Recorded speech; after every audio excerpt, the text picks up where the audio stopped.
Okay, good morning, everybody. It's a lovely morning here in Toronto, and I hope it's just a lovely day wherever it is you are. Today, we're going to start off with basic pediatric respiratory assessment. For many of you, this will be a review.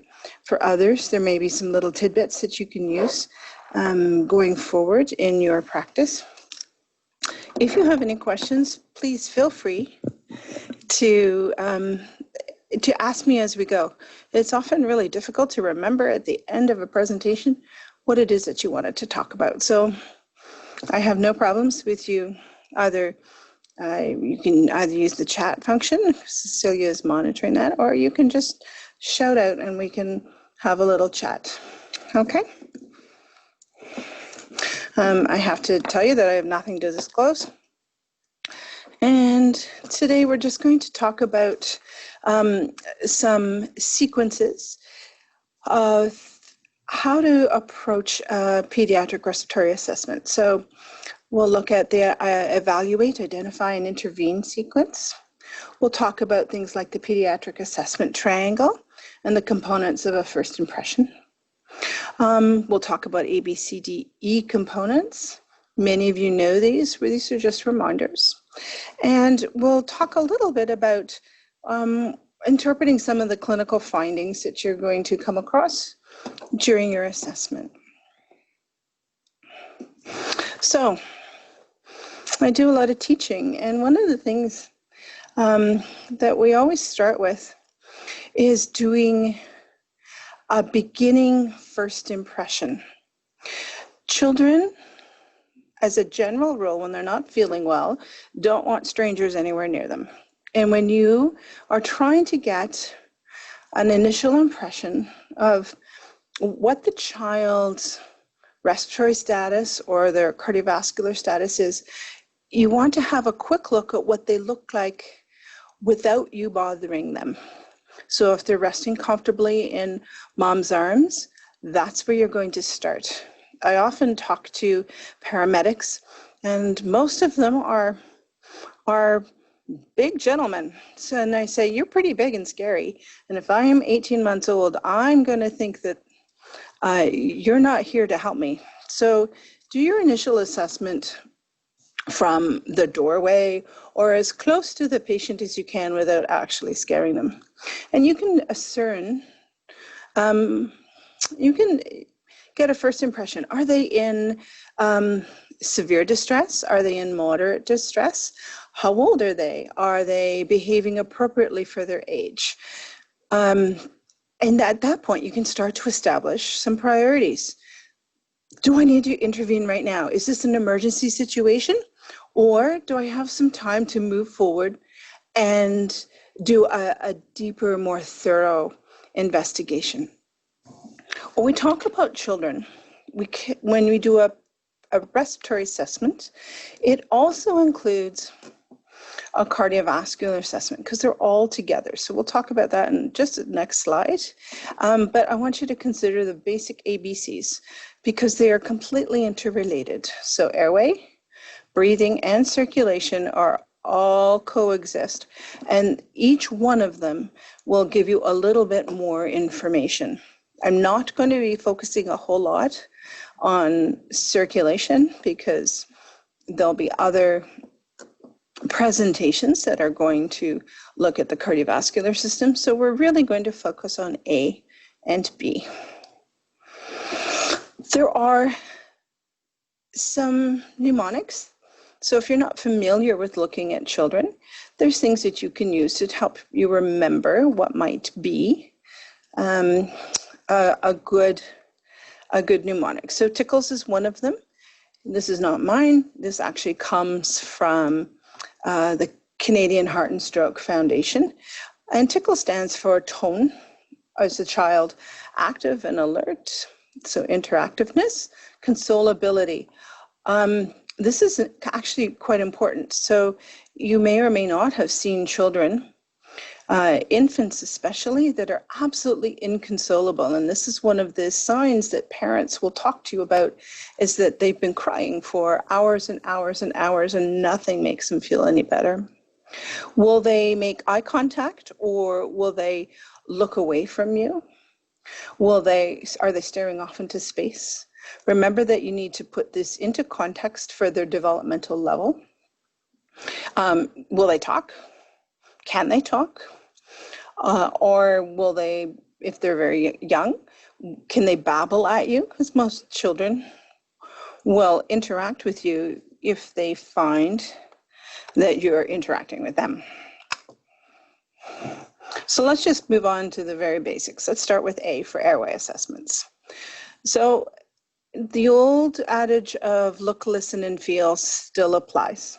So you're going to look to see, what the child's muscle tone is. Are they able to maintain their own airway? What is their positioning?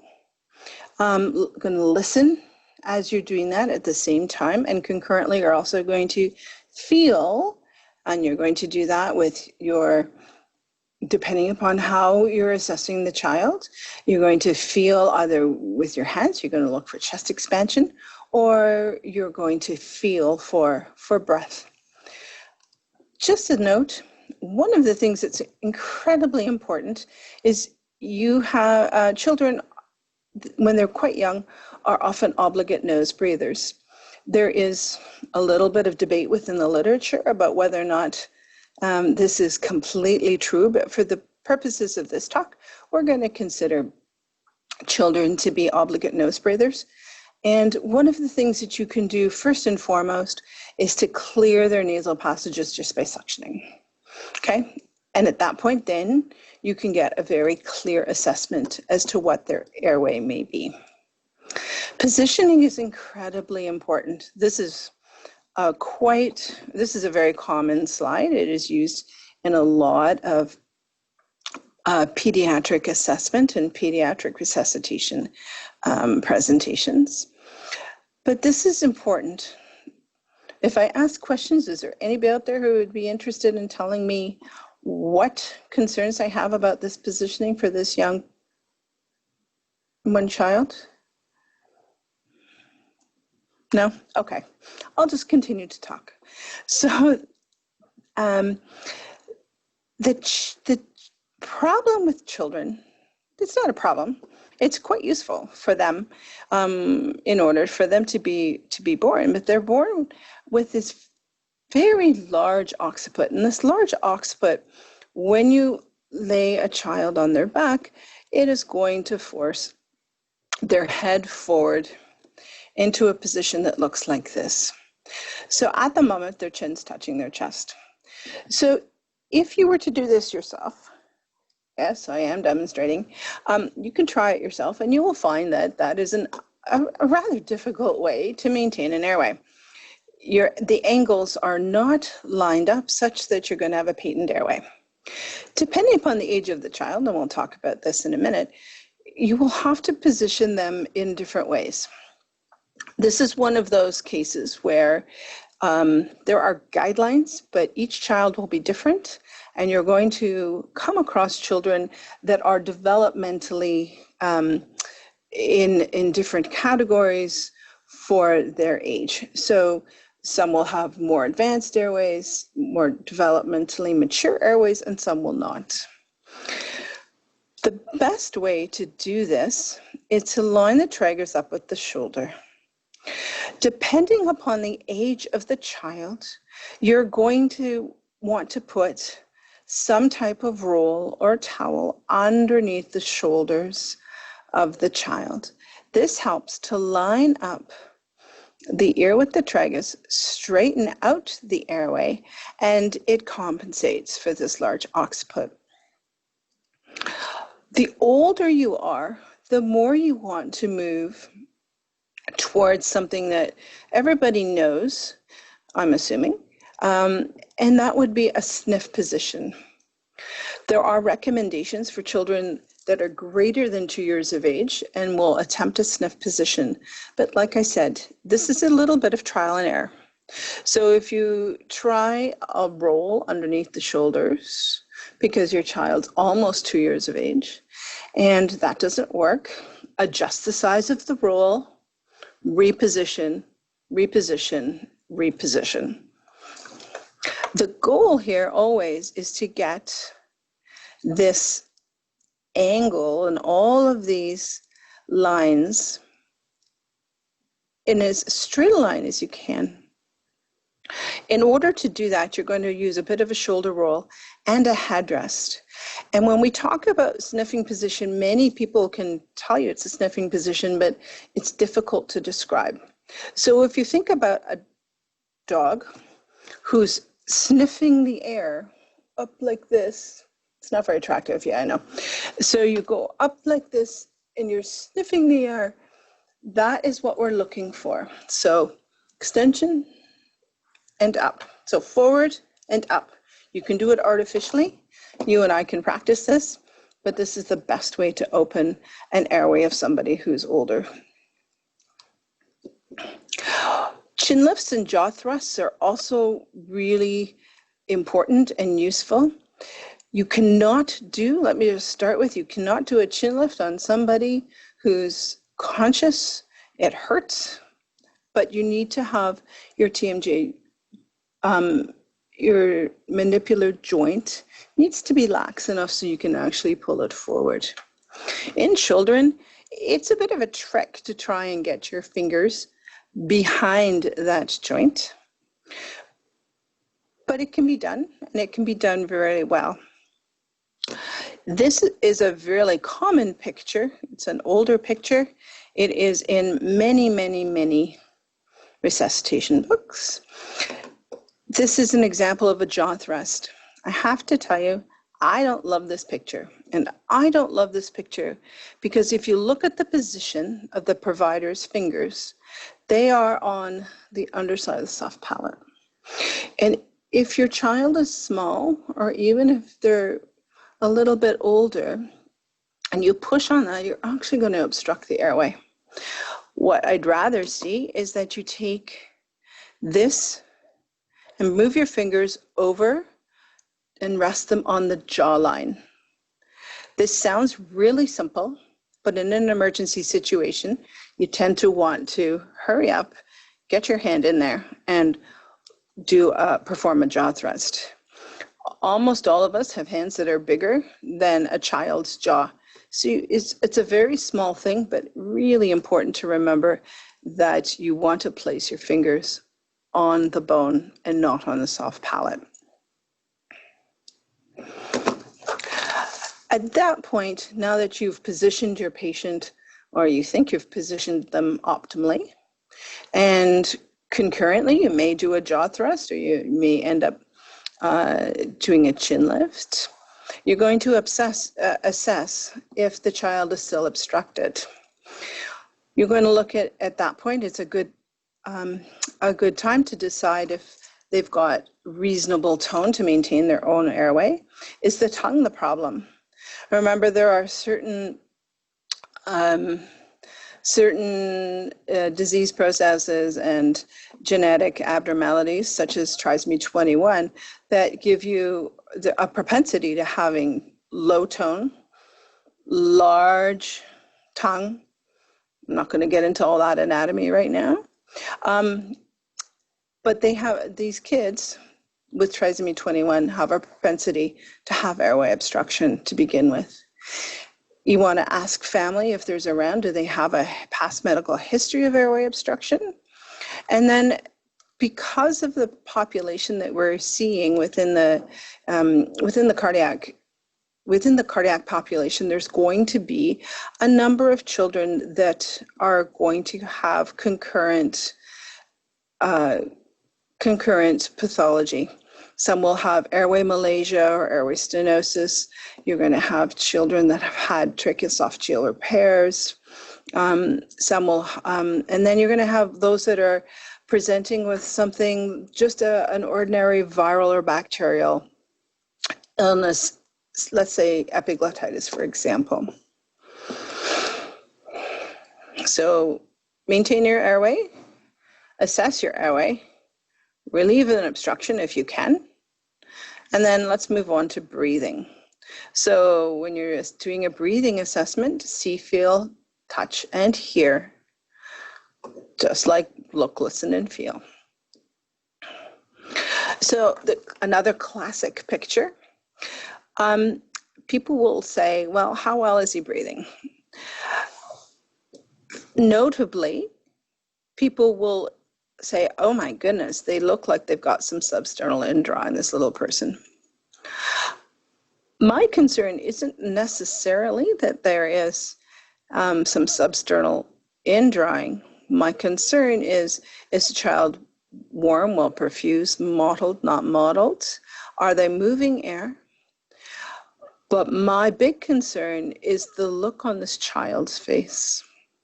This child looks terrified. And that is a telling sign that they are in trouble.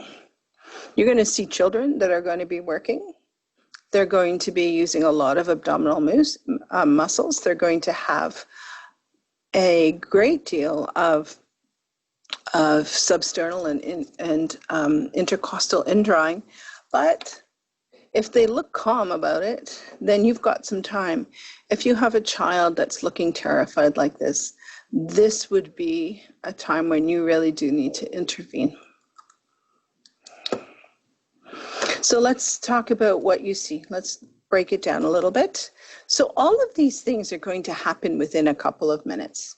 You're not going to spend a great deal of time trying to figure out what you're going to do next.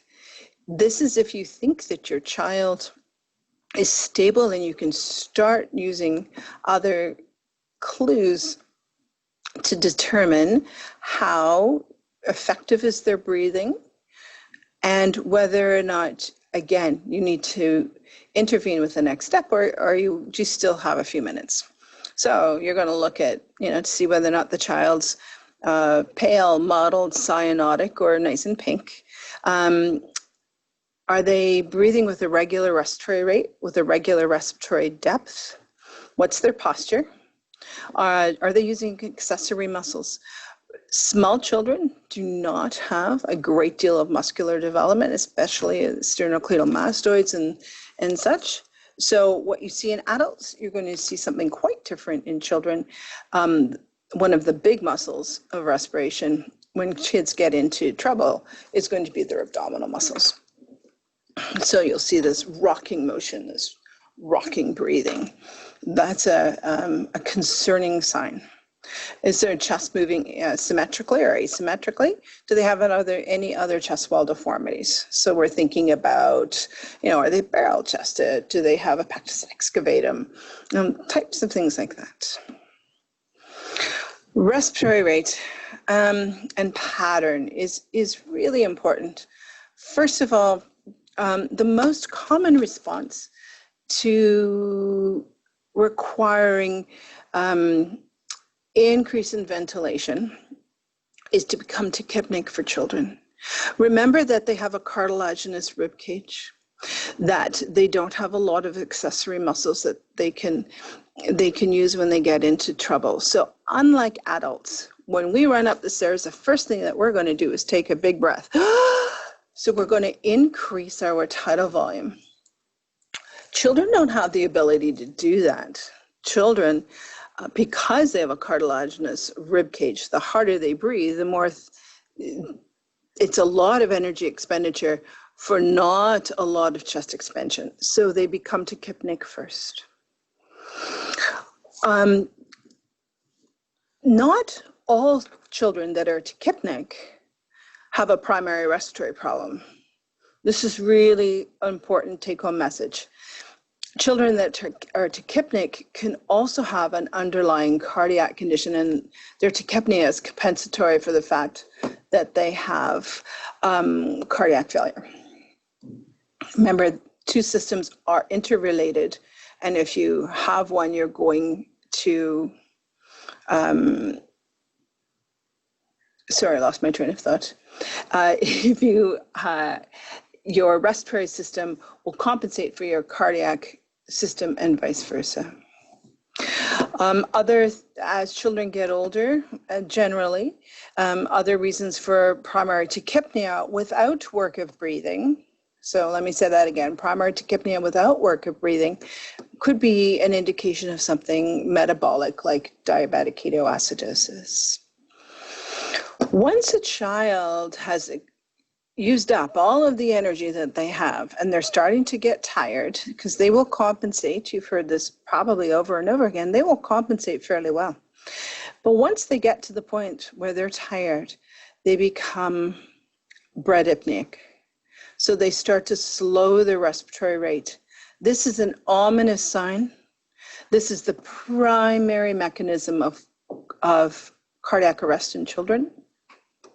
So if your child that you're looking after is starting to slow down their respiratory rate and their level of consciousness is decreasing, you need to act. You need to intervene. There are wide ranges for children and for children's respiratory rate. So you can, unlike an adult, where you say anybody with a respiratory rate of less than 10, sometimes 12, but generally 10, you have to be concerned. 6, you have to be incredibly concerned. There isn't this target magic number for children. So you have to work in respiratory rate along with work of breathing, along with whatever other compensating mechanisms that they are using. So this just gives you a bit of an idea.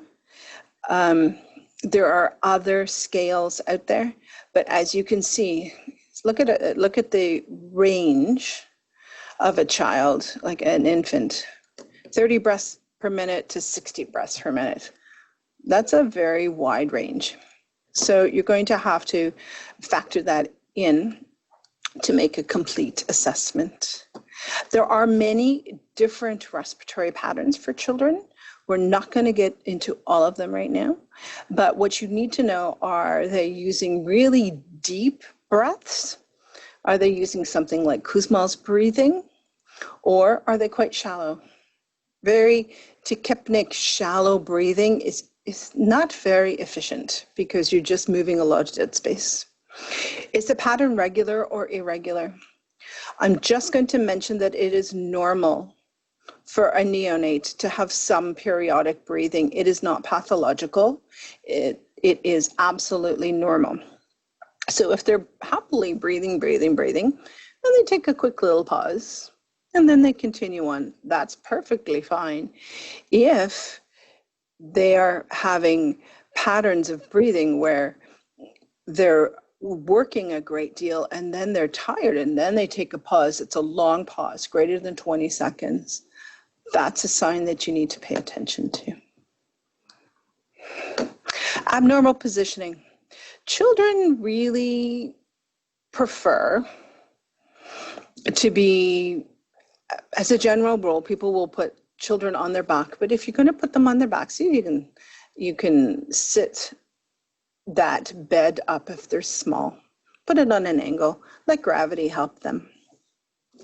But children that, if you're seeing them position themselves in a way that they're extending their airway, right? They look like a little seal pup stretching up their neck like that. Or if they're tripoding, I'll show you a picture of it in a minute. Or if they refuse to lay down, this is a really concerning sign, both in children and in adults. If you see physical symptoms of cyanosis, of subcutaneous emphysema, or other chest wall deformities like we talked about earlier, those are all things to note. This is an example of a young man who is in a great deal of distress and is trying to brace themselves with this tripod position. So this is to help him use accessory muscles to assist with his really high work of breathing. Only older children will look like this. Small children will not, obviously. Work of breathing is actually much more reliable than any other respiratory sign alone. So if you look at work of breathing, it is far more reliable than respiratory rate alone. Or a small child could be crying and they might be, you know, at that point, they might be breathing 60, 70, 80 breaths a minute, but it may just be because their diaper's wet or their soother fell out. So this is why, to go back to the beginning, it's important to be able to assess them in their calm state. Retractions are an excellent indicator of work of breathing in children, because we talked about earlier, because they've got this thinner chest wall and their ribs are more compliant, it makes it much easier to see retractions. They're quite visible. So when you're assessing a child, you absolutely need to open up their shirt, lift their shirt, open up their sleeper, whatever it is they are, because you're going to be able to gain a great deal of information just by looking at them. There are a number of different types of retractions. It doesn't, most children will be nasal flaring if they're younger. Nasal flaring is trying to open up your upper airway, your nasal passages, to decrease some of the resistance. I'm just going to say that if you see an older child, say greater than the age of 5, nasal flaring, you guys are in trouble. The child is really struggling at that point. You can see tracheal tugging, you can see clavicular and intercostal and subcostal retractions. Sometimes you'll see them suprasternal. It depends upon the age of the child. The other sign that you'll often see is head bobbing. And if people are not familiar with that, young children will attempt to straighten out their airway, and they're able to move their head like this. So with each breath, they don't have shoulder muscles, right? They don't have sternocleidomastoid muscles that they can use. So they're going to try and extend their head and bob like this. That is not truly a retraction, but it's a very useful sign. So if they're head bobbing, they're in trouble. Okay. Again, this is one of those classic pictures. My concern with this picture is that I sure hope that someone has intervened or is about to intervene. Again, it's just the same little baby that we saw earlier. This particular indrawing is worrisome, but what's more worrisome to me is the child looks exhausted. That is a sign of impending failure and or impending arrest.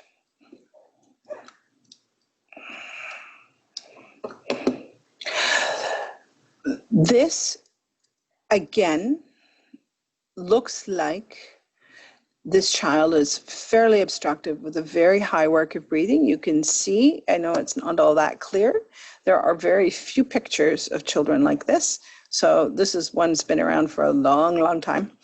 But you can see some of the intercostal indrawing. You may be able to see some of the tracheal tugging. You can see the nasal flaring. But this child, again, looks terrified. So once again, you don't need to get into a great deal of details. Just by having a look and probably a quick listen to this child, you'll have a very good picture of the fact that you need to intervene.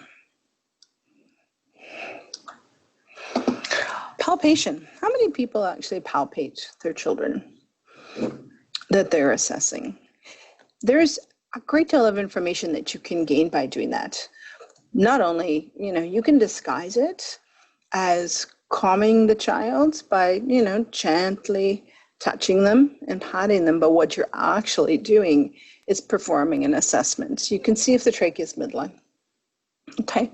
More commonly in adults, it's a lot harder to palpate a trachea in children. Don't go fishing around in there if they've got, if they're in great deal of distress, but you can obviously just touch really gently. You can see if there's, and you can feel if there's a lot of crepitations. You can notice if there's, any masses or edema or tenderness. And then you can see if there's other, other signs. Maybe there's a little bit of subcutaneous emphysema. And while you're doing that, you can feel whether or not there's decent chest expansion. Tactile fremitus, for those of you who actually use percussion, for an older child, this is really helpful. There are times when, you want to do an assessment and you may or may not have access to some of the other tools that we normally have, say chest x-rays and such. So if this is not something I'm going to teach you here in a slide format, but if you have the opportunity, practice some percussion. Go back to your basic textbooks and see what you can learn. But you can, as you do it more and more, you'll notice the difference between hyper-resonant and dullness, or a dull flat kind of sound. And it is quite useful in children. What do you hear? Well, first of all, you have to remember that breath sounds are produced by turbulent flow going through an airway or a narrow tube, okay? So there are times when we use words to describe something, like a wheeze. When we're describing something like a wheeze, what we are really describing is what we hear. And we'll say, oh, there's a wheeze down in the lower airways. Well, you can't actually hear that because in a small child, those airways are too small. You can only hear what's happening in the large airways, and hopefully it's being transmitted. But that's okay. That's what if we all say the same thing, we'll all understand. You don't need to memorize this, but for those people, because we have people from all over, and we all use different terms. Here in North America, we tend to use wheezing, crackles as adventitious breath sounds, normal types of characteristics. These sort of breath sounds like bronchial and bronchiovesicular, it very much depends upon the size of the child. If they're an adult size, like a teenager, you can use all of these things. If your child's 2.5 kilos, you'll be hard pressed to do anything other than say, yeah, they've got good air entry bilaterally, and that may be as good as you can discern. Okay, things that are really quiet or absent, ensure that you're listening where you need to listen. And like I said, things like crackles and wheezes are abnormal or adventitious breath sounds that you need to hear. Rhonchi and stridor, one's inspiratory, one's expiratory. They tend to be stridor. It tends to be a higher pitch inspiratory wheeze. A rhonchi is a lower pitched expiratory type of wheeze. And I have to be really honest, I rarely hear a pleural rub in a child. Hear them in adults, but I rarely hear them in kids. Okay, so if you can remember just these basics, you're doing fine. So child is snoring, or if they've got a hoarse voice, that's going to, or if they're stridorous or stridulous, as some people would say, those are indications that there may be an issue with the upper airway. Wheezing generally is the lower airways. Grunting. So for those of you who haven't worked with children, a grunt is what the noise that a child will make when they close their glottis. So it sounds a little bit like that, like a gulp. And the child is closing their glottis on expiration, and they are trying to force open and create a little bit more PEEP within their airway. It is something commonly done in young children. It will happen less and less as the child gets older, because they're able to compensate using other mechanisms. If you've got an older child, again, I'll use about the age of about 5, that's grunting, that's ominous. You shouldn't be grunting when you're our age or our size.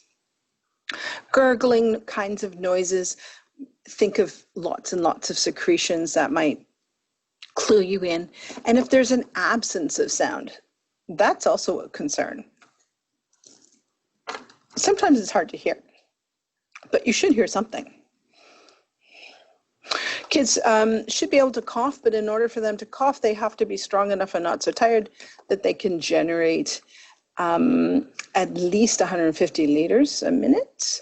And for a flow, and they need to be able to have an inspiratory breath that is 1.5 to 2 times the regular tidal volume. Otherwise, they can't generate a cough.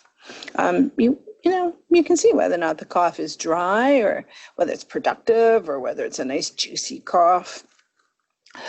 Croupy coughs are very telling. That generally goes along with that seal-like bark, goes along with croup. Sounds horrific. Most people have heard it at some point. It is a viral illness. It in itself is not the cough in itself isn't a problem. It's whether or not the child's in distress. Okay, so let's just define, because we talk a lot about respiratory distress and respiratory failure. Respiratory distress is the things that we've been talking about up until this point. So that is increased work of breathing, that is compensatory with tachycardia. It may be associated also with tachypnea. I think that's a typo. I will fix that.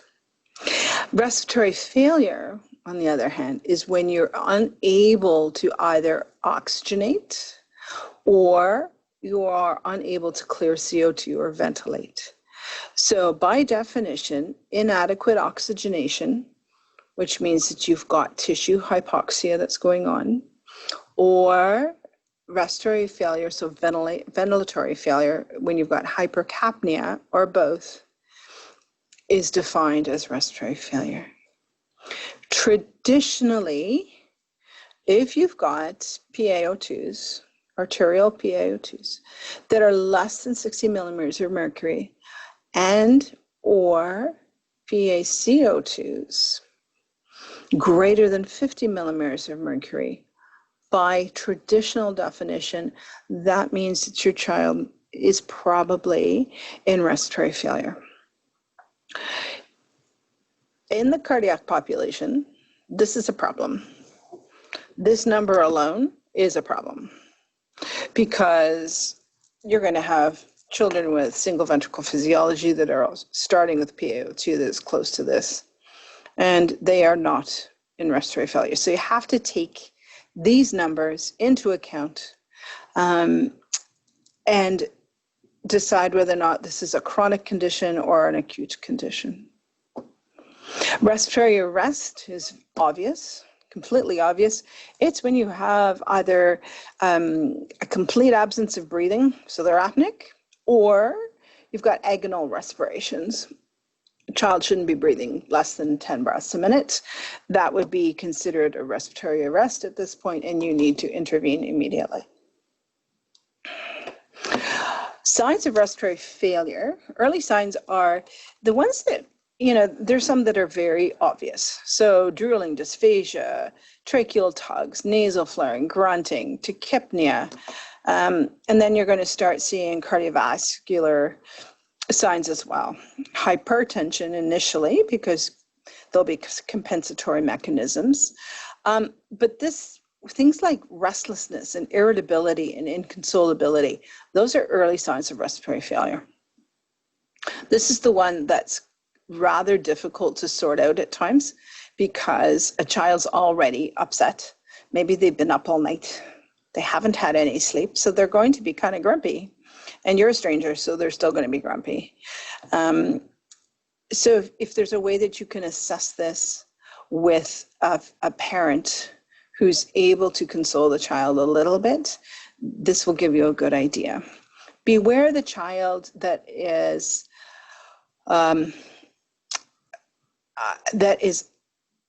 unbelievably irritable or restless, often that is a sign of hypoxemia and hypoxia. In adults, think the confused, your elderly patients, they become a little bit hypoxemic and they get rather confused. While children, as opposed to getting confused if they're young, will display irritability as a sign. Late signs would be head bobbing. By the time you get to here, you're going to get unresponsiveness, hypotension, bradycardia, and apnea. They all go together. Hopefully you've intervened here so that you don't actually get to this point. There is a progression of, in children, remember that they're going to compensate. And this is for people that are not familiar with working with kids. This is the description that makes people very nervous, because the child will compensate, work harder and harder and harder, and then they've used up everything and they just kind of fall off the end of the curve. If you are paying attention and watching carefully, you should be able to identify where your child sits on whether they're on the incline, and intervene before you end up on this decline. Things that you can use, well, you can use all the tools that you normally are accustomed to using. You can use auscultation. You can do a blood gas. You can do a blood gas, but your clinical assessment will get you much, much further than doing an arterial stab on a small child. You will be able to tell whether or not they are getting worse by using all of those other things that we've been talking about. Performing an arterial stab on a child that's upset is A, very difficult. Trust me, I know. And B, all it does is make them more upset and expend more energy. So you're just pushing them along this. So if you really want to do an arterial blood gas, just do it, be thoughtful about it. Chest x-rays, remember they're late signs. Sometimes we'll talk about some interesting x-rays later.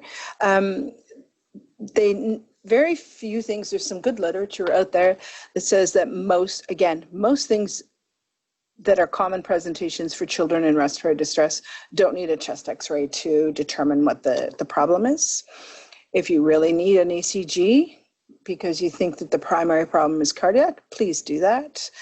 Things like pulse oximetry and transcutaneous CO2 monitoring or end-tidal monitoring are also adjuncts that you can use. So not that much different from adults, but the frequency and the clinical assessment, the frequency of using these things is a little bit less, and please use your clinical assessment. So what do you need to know? You need to know what your resources are. If you're out in the middle of Tuktoyaktuk, so for those of you who are not from around here, that is up in the Arctic, you're going to have a different set of resources than those of us who work in a downtown teaching hospital. Know when normal becomes abnormal. So this is one of those times, if you're not familiar with children, observe children, normal children, and look to see what their baselines are, how tachypnic they become, and they're still within that normal range, and get comfortable with what's normal so that you can identify what becomes abnormal. Remember that parents are a very good resource. They will tell you, oh, Johnny doesn't look, this is not Johnny's normal, or Johnny normally is a noisy breather, right? He normally looks like this. Listen to what their cues are, because some of your children will be complex and have complex medical needs, and you will need to rely on the information that comes from the parents to determine where children are in that realm of respiratory distress. Have heightened suspicion in children. They tend to fool you every once in a while. Even those of us who work with children get surprised sometimes. Listen to that inner voice. right? Listen to that, your inner self. If something doesn't sit right, and if it doesn't fit with what you think should be going on, act. Trust yourself. So you'll see lots of pictures of Ireland whenever I chat, because I think that it's a beautiful country, and it is windy, and it has lovely moist air, and it is everything that you really want to be able to help you breathe. Warm, moist air, lots of fresh air. It's all good. Any questions?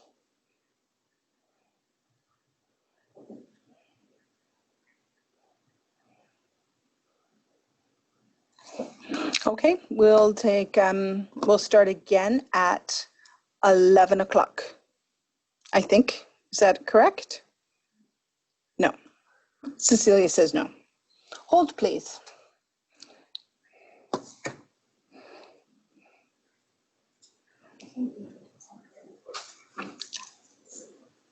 I'm sorry, I can't hear you. Oh, I'm giving the high five. I can, I don't have a joke or anything to tell you.